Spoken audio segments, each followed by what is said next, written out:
it's time to sit back and relax with your favorite drink. And listen.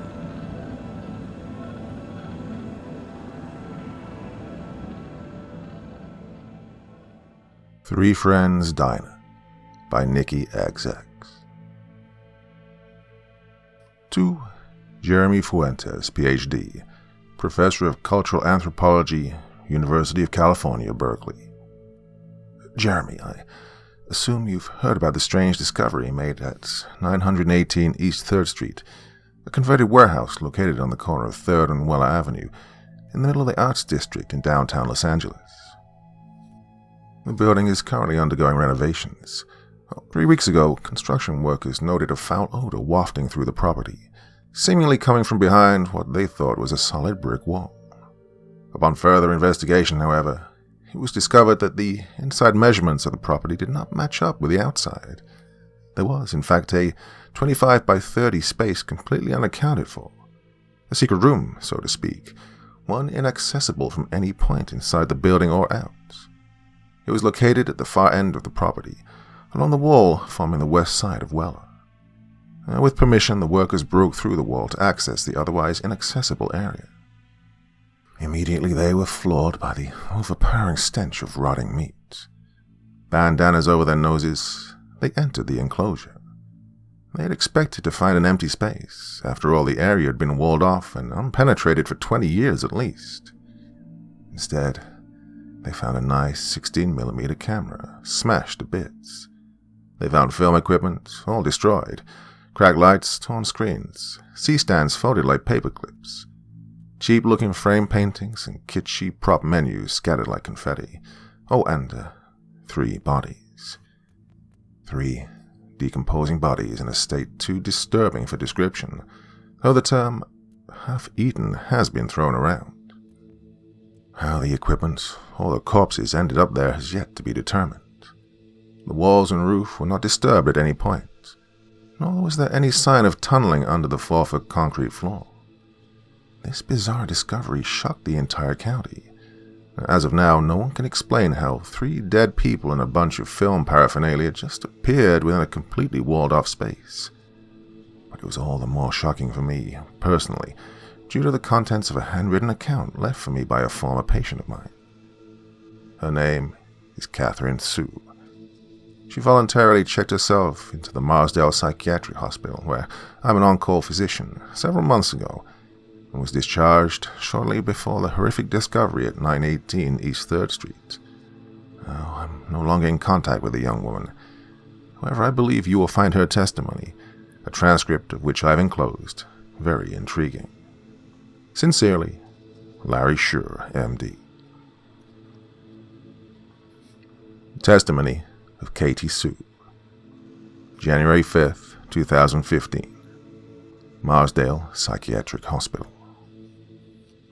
So, just for the record, shooting Bella Cardone's movie at the Three Friends Diner wasn't my idea. I told her it was probably a scam, that no restaurateur in Los Angeles with 2 brain cells to rub together would have possibly charged us so little for a location so photogenic.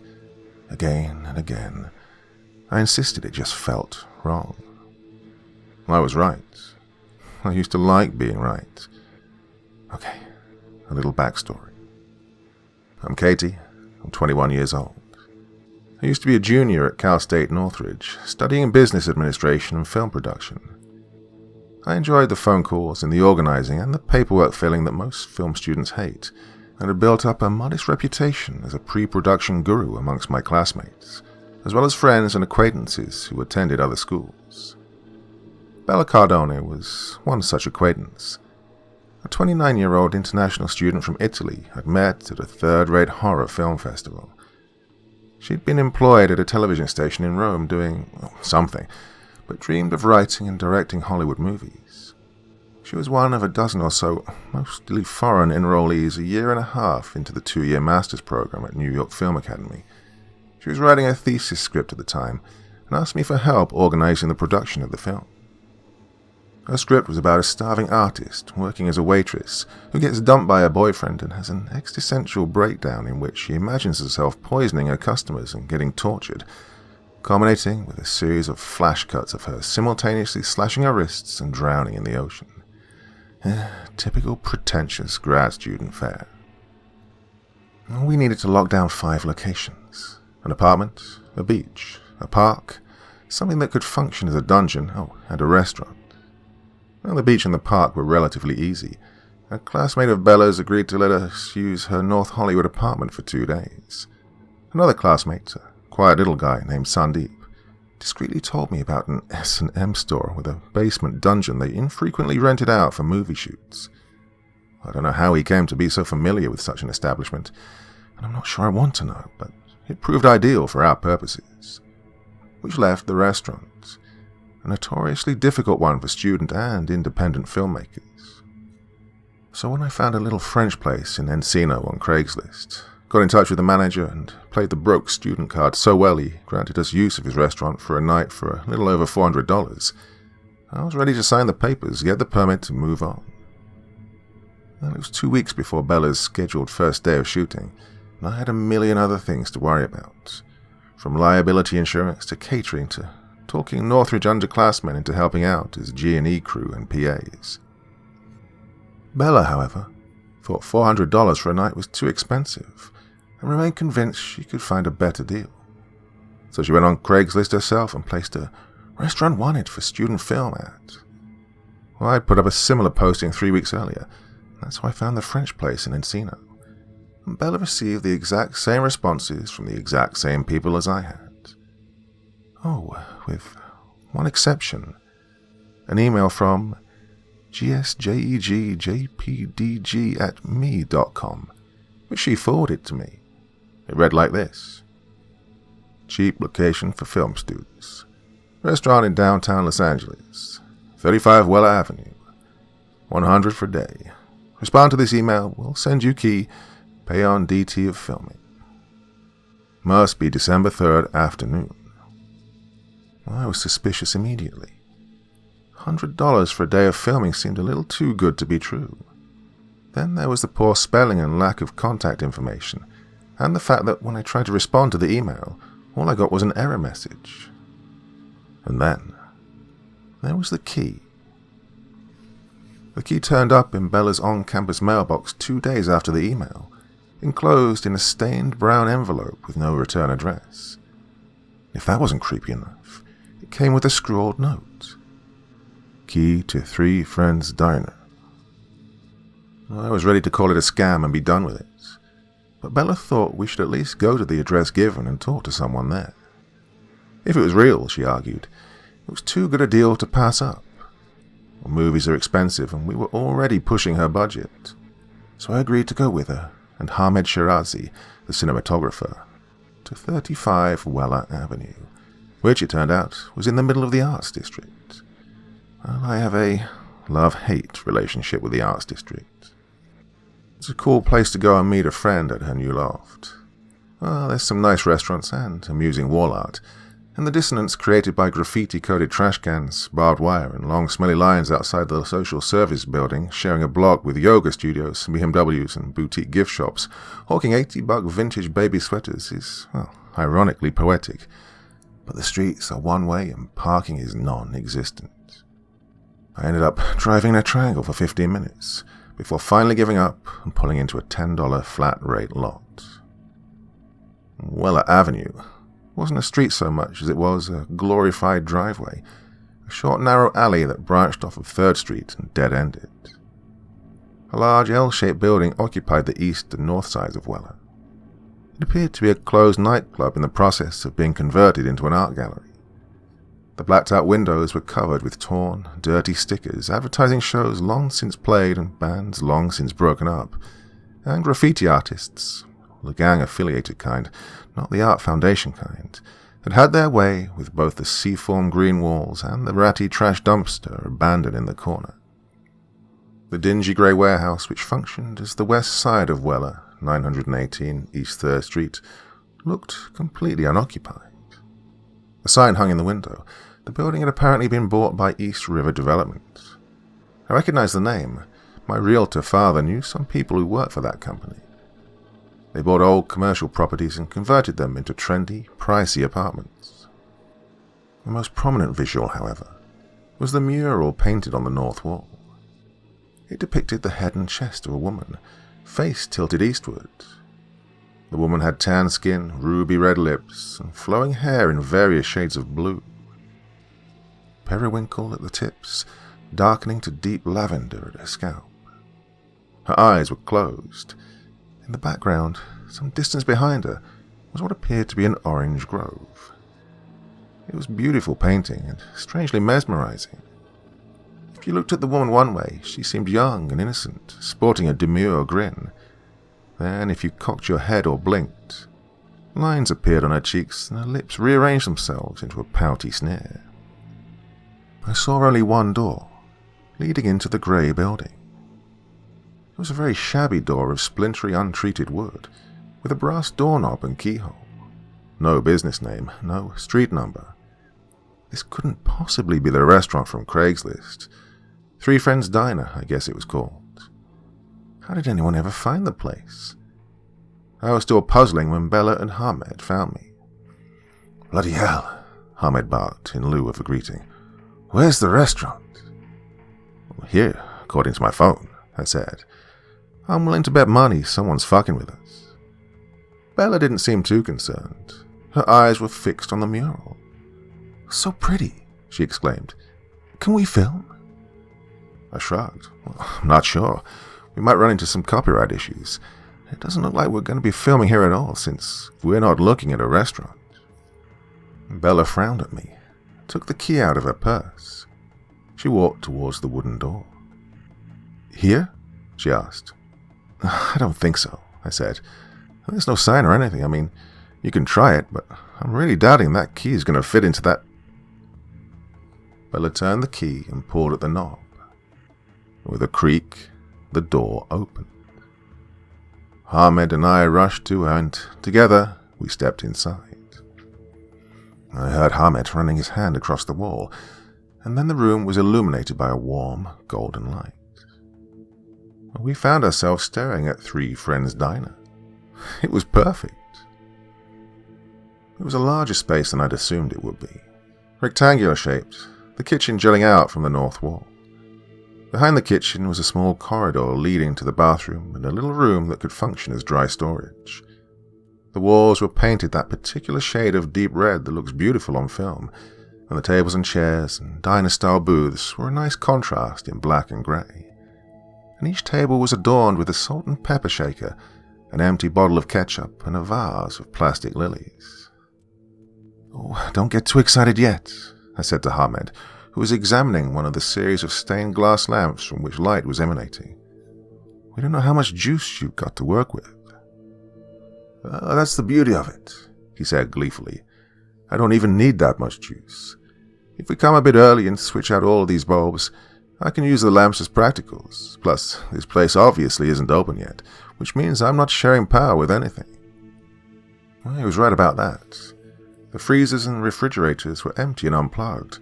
The storage room was empty, and there wasn't a plate or cup or a scrap of food to be found. It was definitely a new restaurant, the latest in the avalanche of trendy urban eateries that had sprung up in the last 3 years as the arts district gentrified. Well, of course it was hard to find. That would lend an air of mystery to the diner, the impression of exclusivity, and attract a Twitter following. "I love it," Bella announced. "Can you get a permit?" I tried to talk her out of it. Something about the Three Friends Diner made me nervous, made the little hairs on the back of my neck stand up. But it was exactly what Bella had been looking for, and Hamed had already started planning out shots, and the little hairs on the back of my neck didn't stand a chance against cheap, gorgeous, and logistically ideal. The restaurant wasn't open yet, which meant we could shoot during the day, decorate it how we wanted, and place the camera anywhere without worrying about being in anyone's way. And December 3rd, the date the mysterious proprietors had insisted on, was our scheduled 6th day of shooting. "Don't look under the horse you get," Bella told me. I think she meant, "Don't look a gift horse in the mouth." That saying's a reference to the Trojan horse, given as a token of surrender by the Greeks during the Trojan War. I don't know why people keep repeating it, because if the Trojans had looked into the horse's wooden mouth, the Iliad might have ended a little differently. As I said before, I'd been forced to park in a $10 lot, and as luck would have it, the attendant's iPhone was malfunctioning, so I couldn't pay with my card. I had no cash, and the attendant directed me to a convenience store on Alameda that apparently had an ATM. It was getting dark, and I wasn't thrilled about having to run around downtown all alone. A trendy neighborhood 6 blocks from Skid Row is still a trendy neighborhood, still 6 blocks from Skid Row. The convenience store stuck out like a gold tooth. A little scrap of what the neighborhood used to be, wedged between a cafe and a construction site. A cracked neon sign branded it Alameda Mart. The ice cream fridge was stuffed with La Michoacana popsicles, and the cash register sat behind a pane of bulletproof glass. I engaged in battle what must have been the slowest ATM known to man, and was so preoccupied with mentally cursing the loading screen that I failed to notice the sole other customer in the shop. "You need to pay for parking?" he asked. I turned. The man standing behind me was obviously homeless. He wore grime-caked jeans and a stained military service jacket, and his leathery face demonstrated the dullness of days with no soap. I nodded and smiled. "You a tourist?" I shook my head. "A student filmmaker, actually. My friend's going to shoot at this restaurant on Weller." Immediately, I doubted the wisdom of sharing this piece of information. I didn't want him to show up and beg for change, but his unshaven face fell, and his tone became one of alarm rather than anticipation. There's no restaurant on Weller," he murmured. "There's just Bessie." I giggled. "Bessie?" He nodded. "That's what folks around here call her. Old folks say she can change things, make things appear and disappear." He leaned in, narrowed his eyes, and dropped his voice to a conspiratorial whisper. "If I was you, I'd stay away. They say each 20 years, for one day, Bessie comes corporeal, and she feeds." I was about to ask him to elaborate, to explain who Bessie was and why I should be afraid, but right then the shop proprietor noticed the homeless man and yelled at him what I deduced were not nice words in Spanish. He booked it, and by the time the ATM coughed up my cash and I was back on Alameda, he disappeared. On the way to the car lot, I passed Weller. The blue-haired girl was right there where I'd left her, standing in front of a 2-dimensional grove of trees in 3/4 profile, facing westward towards the door of the Three Friends Diner, eyes closed. Was she Bessie?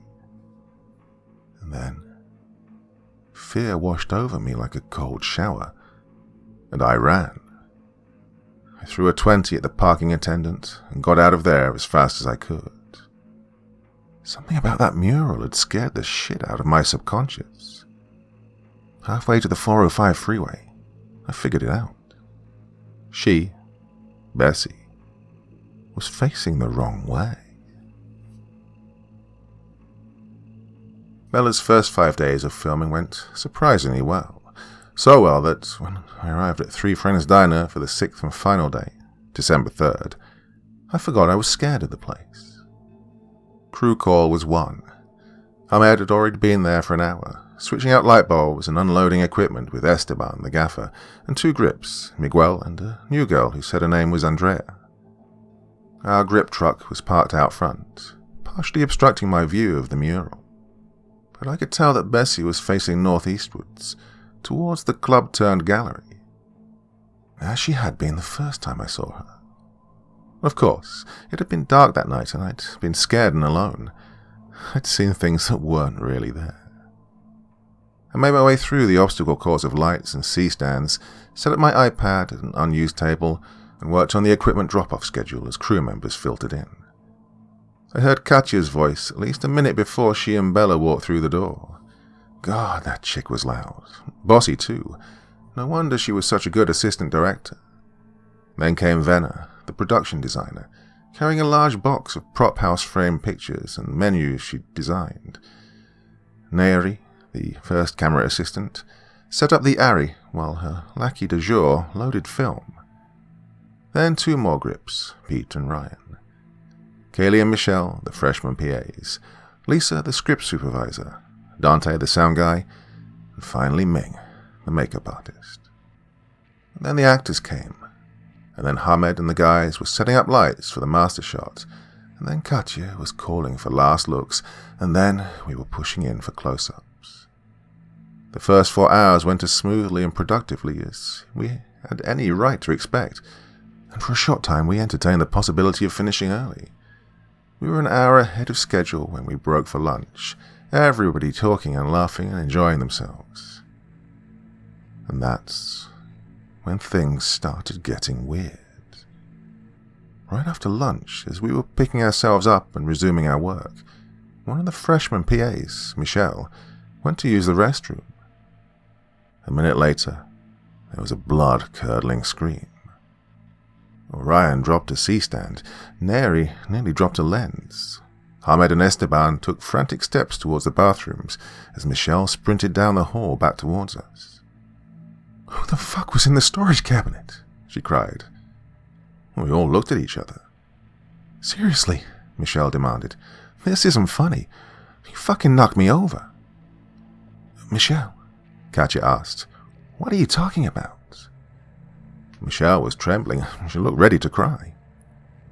"I went to the bathroom," she said, "and I heard this thumping coming from the storage cabinet that's back there. Someone was pounding on the door." "We didn't hear anything," Hamed said.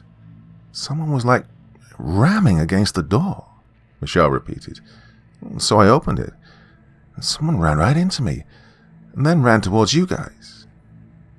She was sobbing. Hamed narrowed his eyes. "Are you sure, Michelle?" Hamed asked. "Because we were all out here, and no one came running from the bathrooms." "He was wearing a black hoodie," Michelle insisted. I looked over the room to see if anyone was missing. Nope. 17 crew members, 4 actors, none of whom were wearing a black hoodie, all inside a restaurant with only one entrance. "You didn't see who it was?" asked Michelle, rather stupidly. "Obviously not," she shouted. "It happened really fast. I just saw the black hoodie and really pale, really white skin." Well, we couldn't solve the mystery, and Michelle was really shaken up. One of the grips, Miguel, offered to drive her back to Northridge. He said he had to go too because he had afternoon classes, but it was hard to miss the tremble in his voice or the dampness of his palms. And then suddenly Kaylee, the other PA, also had classes she'd forgotten to mention, and tagged along with them back to campus. 3 hours after that incident, we set up for our last shot in the dining area before moving to the kitchen. Though we'd come to the unspoken agreement that Michelle was either looking for attention or smoking pot in the bathroom, everyone was a little bit on edge, and it had slowed us down. To speed things up, I offered to help Venna dress the kitchen. She'd brought cutting boards, utensils, bread, lunch meat, and enough restaurant necessities to make the empty kitchen look like a busy back of house. At one point, she ran to her car to fetch some plates she'd brought from the 99-cent store. I was arranging knives on a knife block. I accidentally dropped one. It skidded across the floor and got stuck under one of the large industrial refrigerators. I knelt down and reached under the refrigerator to grab it.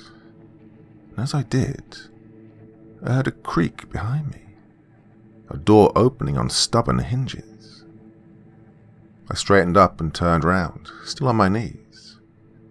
A blast of cold air hit me in the face. I was staring at an open freezer. Ice caked against the back of the door and the walls. And there were bodies in the freezer. Old, decomposing bodies, wrinkled, leathery skin peeling off yellowed bones. Bones that were oddly compromised, shattered, pulverized. Greenish mold clinging to the remains of brain matter cradled in cracked skulls. And the putrescent smell of rotting flesh. Well, I closed my eyes and screamed. And I screamed and screamed and screamed. "Katy! What the fuck, Katy?" I heard Hamed's voice, felt his hand on my arm shaking me.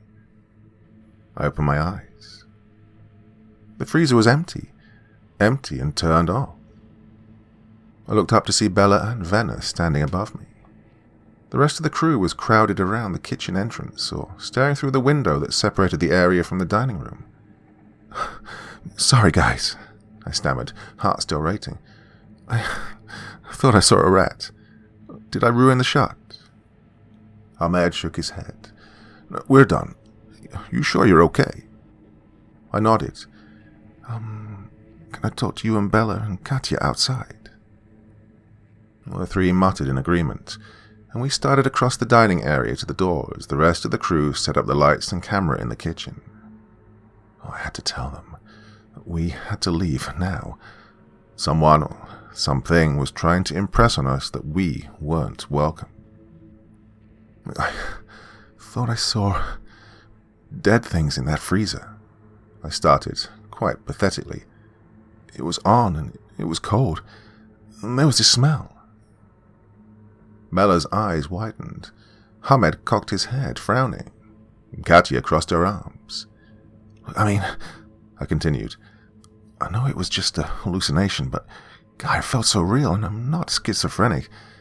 And the thing with Michelle and... Look, I think we should leave. There's something really wrong going on here." I'd expected them to laugh at me, or treat me like a patient in a psych ward. They did neither. "Yeah, this place is starting to creep me out too," Ahmed said. "For starters, where are the bloody owners? Who hands a stranger the key to their business? Either they're mental or they've got some ulterior motive." He lowered his voice. "And I'm getting these sensations, like somebody's watching us." Bella and Katya nodded. They'd felt it too. "Look, we can find another restaurant," I told Bella. "All we need is the kitchen. We can easily cheat that, make it look like it's the same place." "Yeah, I'll do whatever you want me to do," Ahmed said to her. "But I think we should consider packing up early." Bella looked at Katya, then Ahmed, then me. Her expression softened for a second. Then she set her jaw. "We wait 1 hour," she said. "No problems. We film."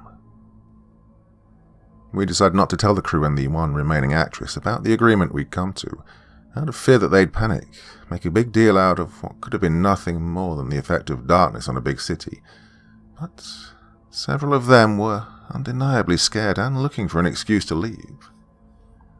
As soon as the four of us walked back through the door, Neri and the nameless second AC walked out. We were too immature for them, Neri told Katya. Dante, the sound guy, asked Bella if he could head out early, since we didn't need any sync sound for the kitchen scene. 2 hours earlier, he'd been insisting on staying to get various kitchen sounds, and when the lights were set and the blocking was rehearsed and last looks were called for, we found that Ming, the makeup artist, had quietly packed up her kit and left. Oh, no big loss. The actress was perfectly capable of applying the simple makeup design herself. Pete, one of the grips, was fairly adept at pulling focus, and Ahmed conscripted me to hold the slate. And our agreed-upon hour had passed, and nothing scary had happened. Finally, Ahmed flipped the camera on, and Bella called, "Action!" The actress unenthusiastically smeared mayo onto bread, stacked lunch meat and lettuce, and then smiled evilly. She turned to grab the poisonous cleaning solution from under the sink. And then, all the lights went off. Somewhere in the pitch blackness, someone shrieked. There was a bump and a thud, and then the dining room lamps all came on. Esteban had found the light switch. "Someone ran by me," Lisa cried. Who brushed against me?" "Well, it couldn't have been an outage," Ahmed said to one of the grips. "The house lights work fine." "Seriously," Lisa sobbed. "Who the fuck pushed me?" "Hey," Esteban yelled. "Guys." We all pushed our way into the dining area. The grip crew had plugged the 5 lights we were using for the kitchen scenes into 5 different electrical outlets amongst the tables. The power cables are spread out, lying across the carpet like a spider web, so as not to draw too much electricity from any one spot. Every cable had been severed, sliced down the middle, perfect clean cuts, as though accomplished with a sharp knife. God, who the fuck did that? Katya snapped, trying and failing to disguise her distress. Because she knew that all 10 crew members had been in the kitchen, and that no one person could have cut all 5 cables at exactly the same time. Everybody out, Ahmed demanded. Now. Nobody needed to be told twice. We pushed through the wooden door and convened on the sidewalk under the closed eyes of the blue-haired mural girl. The Northridge students huddled together. Katya paced, Venna glared with her arms crossed, and Bella attempted to regain some control over her compromised film set. Look, we cannot leave equipment, she told anyone who bothered to listen. Forget this shit, Venna sneered. I'm leaving. She stormed off. The actress blew Bella a helpless look, mumbled, "Call me," and started after Venna. I looked at the 4 remaining Northridge underclassmen, Andrea, Lisa, Pete, and Ryan. Miguel was going to give us a ride, Ryan said. I took the bus, Lisa stammered. Take them home, Ahmed said to me. I'll stay and help Bella pack up. Well, I can stay too, Katya said. Esteban nodded at them. Okay, cool, I said. I'll come back and help you guys finish up after I drop them off. Just give me an hour or so. No one spoke the entire way back to campus. The silence was punctuated only by Lisa's occasional sob. The 2 guys stared out of their respective windows. I left them outside the dorms, then turned my car around and headed back towards the 405. I couldn't wrap my head around what I'd just experienced. Some esoteric party had lured us to the 3 Friends Diner, left a key with a group of complete strangers, demanded we film today, the 3rd, then hadn't even bothered to show up to collect the suspiciously unsubstantial amount they'd asked as payment. Why? To mess with us? Were we on some kind of hidden camera show? Was there a trap door or second entrance we didn't know about? Maybe there'd been a projector hidden in the kitchen, creating the disturbing image of dead, decomposing corpses in the freezer. But, well, how to explain the smell, or the cold, or the hooded spectre that had produced loud knocks on the storage room door that only Michelle could hear? So, on to explanation B. We had become victims of the spectre the homeless man had called Bessie. She was a ghost or a demon, and we were trespassers on her property. Then why not start with the big stunt, the severed cables? Why the systematic approach, scaring one person at a time? And this poltergeist theory didn't explain who'd led us to the 3 Friends Diner, or why. Led us there to scare us away. 3 Friends Diner. As I merged onto the 101, 4 minutes after midnight, I figured it out. One hand on the wheel, I called Bella 3 times, then Hamed twice, then Katya, then Esteban. Every single time I was sent directly to voicemail. I left messages for them, pleading, screaming messages, begging for them to forget the equipment and run as far away from 3 Friends Diner as their legs could carry them. Then I called 911 and sobbed to the dispatcher that my friends were in grave danger at 35 Weller Avenue. She calmly assured me that help would be there in 10 minutes. I got there first. The streetlights up and down the block had, at some point, gone out, so I found my way to 35 Weller Avenue with only my phone and the moonlight to guide me. The dim bluish beam cast by my cell phone fell on the seafoam green east wall, and the open and half-loaded grip truck, and finally on Hamed. He lay crumpled on the asphalt, a pool of dark liquid expanding around him. I ran to him, screaming his name over and over. He didn't respond. I saw his chest rise and fall feebly as I knelt beside him, and felt a faint carotid pulse. I rolled him onto his back. There was a large cut on the side of his head. His hair was matted with blood. His left arm hung at an odd angle. But the most distressing injury he'd acquired and the one responsible for most of the blood was a series of 5 deep lacerations into his right bicep. The muscle was torn, and shattered bone was visible through the mess of ribboned skin and ground meat fatty tissue. The positioning of the lacerations was consistent with the placement of 5 fingers latched onto his upper arm. 5 fingers with very long, very sharp claws. I tore off my jacket and tied it around his arm like a tourniquet. My consciousness had kicked into overdrive. I operated on quick flashes of disconnected logic. Something had attacked Hamed. It was gone. It was gone? Well, Bella, Katya, Esteban, where the fuck were they? I stood up. Help was on the way, and there wasn't a whole lot I could do for Hamed until the paramedics got there. But the rest of them were still in the Three Friends diner, and if my suspicions were justified, well, I ran to the door. But the door wasn't there. I was staring at a grey, unbroken wall. I dashed to the corner of the dead end, and then to the sidewalk, scouring the length of the wall with my phone. I ran back and forth, again and again, feeling the hard concrete with my fingers. Nothing. The one entrance to the Three Friends diner was just gone. Then the streetlights came back on. I took a step back, and my terrifying impression was confirmed. I was on Weller. I was facing the right way, but there was no door. In the distance, I thought I heard sirens. I looked up at the mural. The pretty blue-haired girl with closed eyes standing in front of a citrus grove. She was gone too.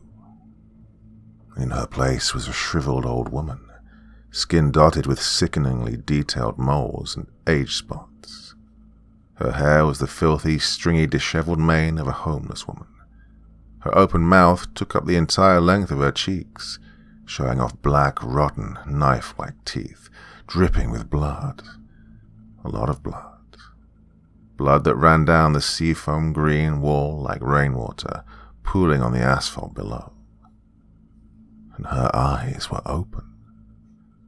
Her bloodshot yellow eyes, her dilated pupils flashing maniacally. Those bulging, staring, impossibly detailed eyes. There was no spray paint. No, her eyes were real. Then her foot-long pupils shifted, and I swore her fanged smile grew even wider. She was looking at me. This was Bessie. I don't remember the cops showing up, or the fire truck, or the paramedics.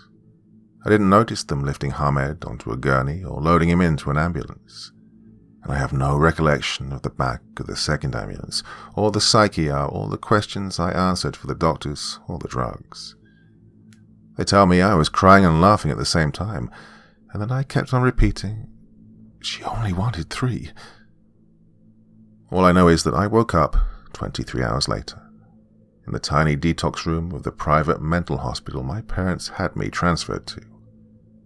I stayed there for the remaining 49 hours I was under 5150 hold, and then went home to La Crescenta with my family. Well, last I heard, Hamed had regained consciousness and could speak short words like hi or yes. This is a good sign. The brain damage may be less severe than the doctors initially thought. His memory shot, of course.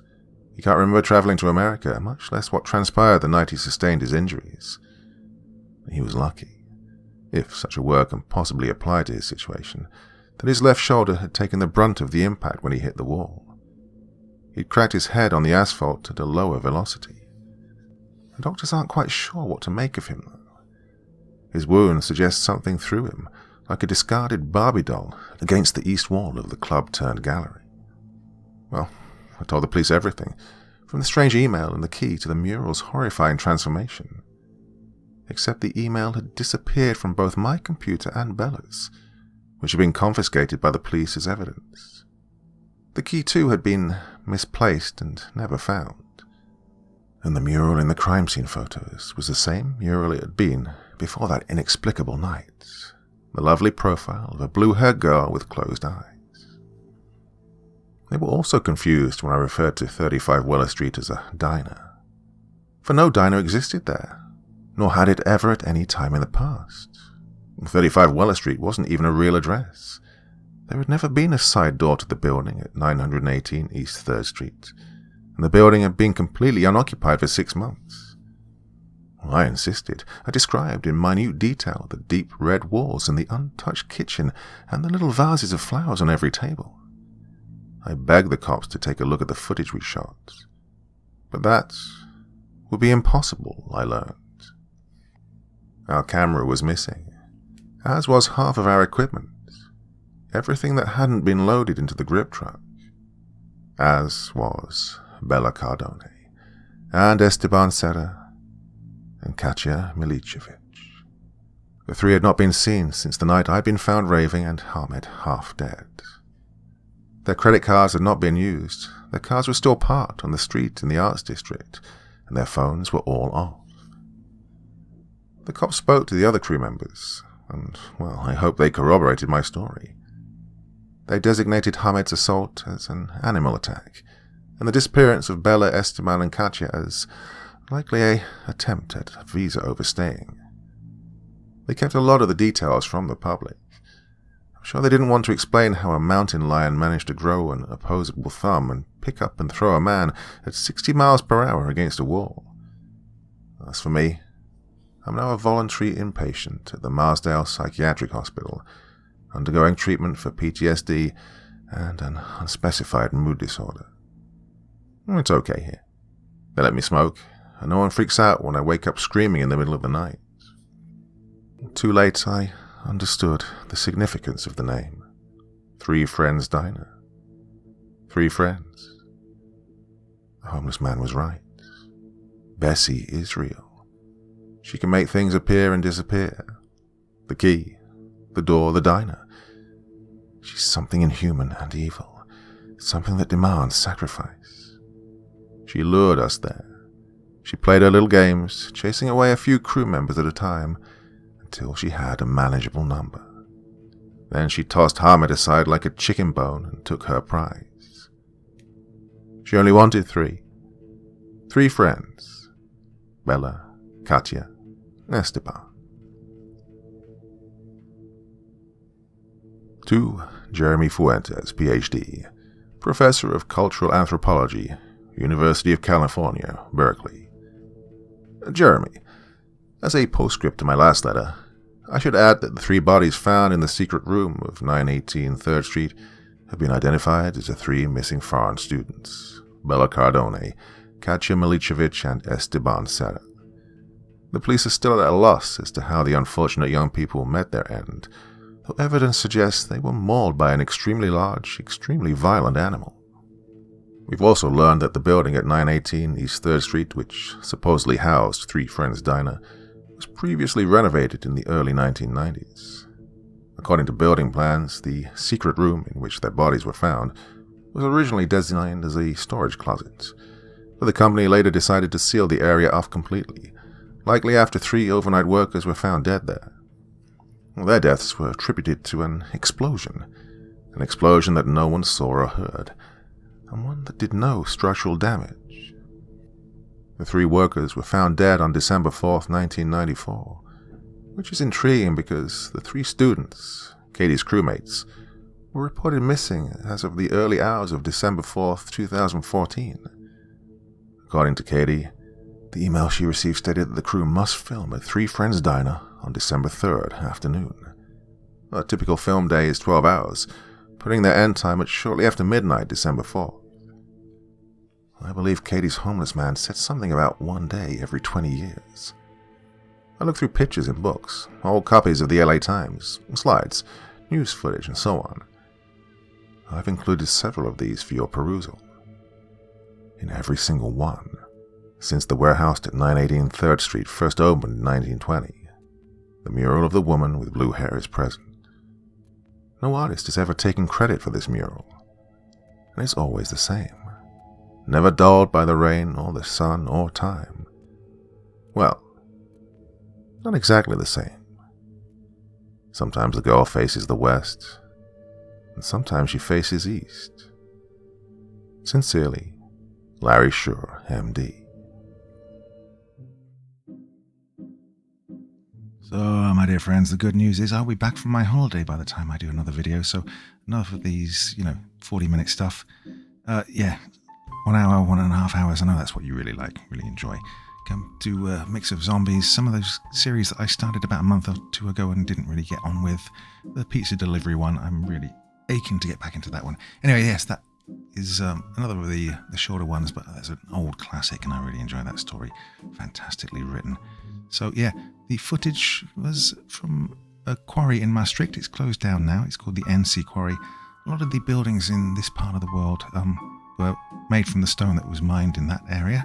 It's called marl, a special kind of stone. Not very interesting for you all, so I won't go on about it too much. But yeah, there's talk of turning it into a nature reserve. That's been ongoing for a few years now, and I do hope they do it because it's a beautiful area that could just thrive in the right situation. Anyway, back again on Wednesday with something different and new. So see you then. Bye.